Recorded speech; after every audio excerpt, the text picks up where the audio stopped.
ரொம்பவே ஈஸியாக செய்யக்கூடிய நல்ல காரசாரமான கனவா மீன் வறுவல் எப்படி பண்ணுறதுன்னு பார்க்கலாமா? நான் இன்றைக்கி 1/2 கிலோ அளவுக்கு கனவா மீன் எடுத்திருக்கேன். இதை ஃபர்ஸ்ட் நம்ம கல்லுப்பு போட்டு வாஷ் பண்ணி எடுத்துக்கலாம். ஒரு கைப்பிடி அளவுக்கு கல்லுப்பு இந்த மாதிரி போட்டு இதை நல்லா பரட்டி விடுங்க, எல்லா சைடும் படுற மாதிரி. அதுக்கப்புறமா நம்ம தண்ணியில் ஒரு 3-4 வாட்டி நல்லா வாஷ் பண்ணி எடுத்துக்கலாம். இந்த மாதிரி நல்லா க்ளீனாக வாஷ் பண்ணி எடுத்துக்கோங்க. இப்போ நம்ம மீன் வறுவல் ரெடி பண்ண ஸ்டார்ட் பண்ணிடலாம். அதுக்கு ஒரு பேனில் கொஞ்சமாக ஆயில் சேர்த்துட்டு இது கூட கொஞ்சமாக சோம்பு சேர்த்துக்கோங்க. சோம்பு நல்லா பொரிஞ்சு வந்ததுக்கப்புறமா இது கூட ஒரு 15லேருந்து 20 சின்ன வெங்காயம் இந்த மாதிரி நீல வாக்கில் கட் பண்ணி சேர்த்துட்டு கூடவே கொஞ்சமாக சால்ட் ஆட் பண்ணி நல்லா வதக்கி விட்டுக்கோங்க.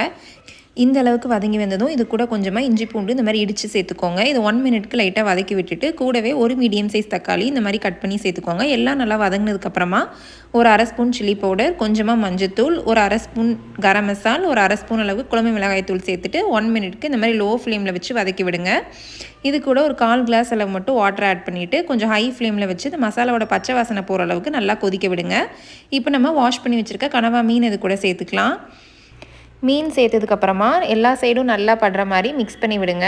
ஒரு 2 மினிட்ஸ்க்கு ஹை ஃப்ளேமில் வச்சு இந்த மாதிரி வதக்கி விட்டுட்டே இருங்க.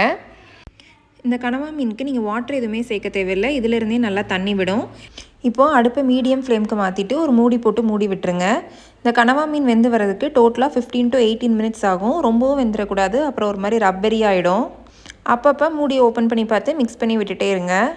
இந்த மாதிரி வாட்டர்லாம் ட்ரை ஆகி சுருளாக வதங்கினதுக்கப்புறமா ஒரு 1/2 ஸ்பூன் அளவு பெப்பர் பவுடர் போட்டுட்டு ஃபைனலாக மல்லி இலையும் கருவேப்பிலையும் தூவி ஸ்டவ் ஆஃப் பண்ணிடுங்க. அவ்வளோதாங்க, நம்ம சூப்பர் டேஸ்டியான கனவா மீன் வறுவல் ரெடி ஆகிடுச்சு. இது ரசம் சாதம், சாம்பார் சாதம் கூடலாம் செம்ம காம்பினேஷன். கண்டிப்பாக ட்ரை பண்ணி பாருங்கள்.